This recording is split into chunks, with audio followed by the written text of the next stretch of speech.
Welcome to our SPC for Excel software introductory video. You will find that our software is user-friendly, yet cost-effective, and most importantly, very powerful.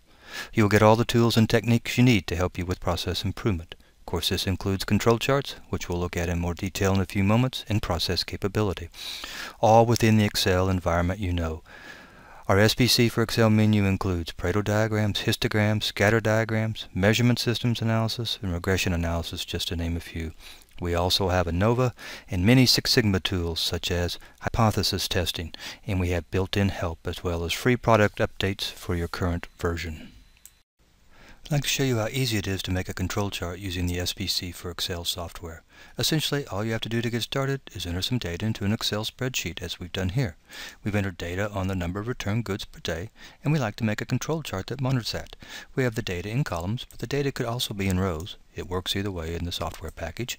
So we'll select the days, and now we're going to go to the SPC for Excel menu, select Attribute Charts. We're going to do a C chart on this. Select OK, and all you really have to do is enter a name for the chart, and we're going to call this chart Return Goods, and you select OK, and you have your control chart, and it's on a sheet called Return Goods.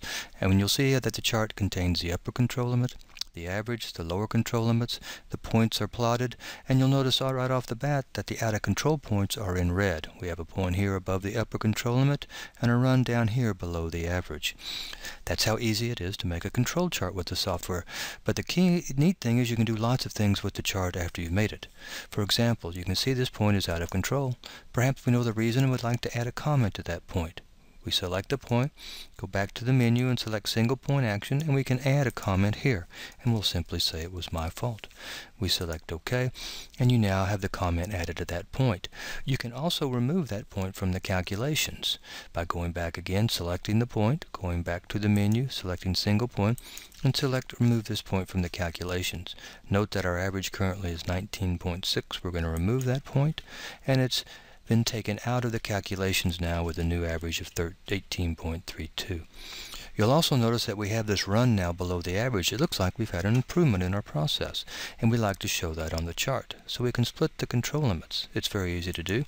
You just select the point where you want to split the control limits, go back to the menu and the single point action, and you say split control limits at this point.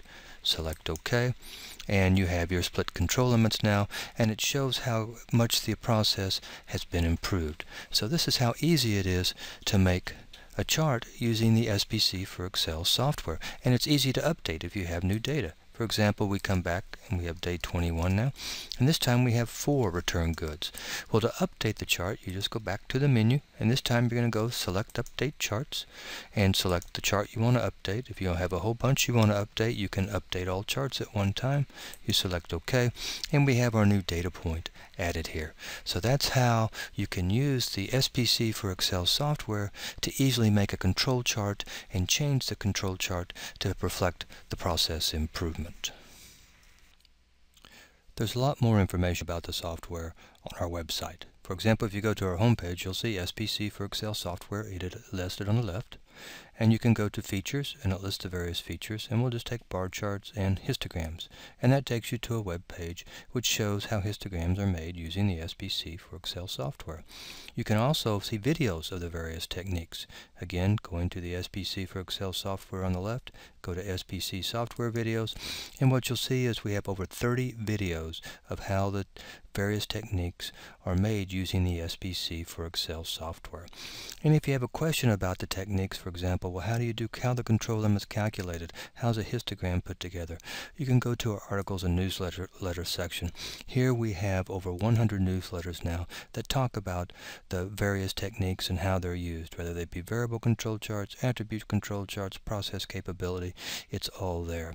I want to thank you all for taking the time to take a look at our video, and I hope you found the video useful. Thank you.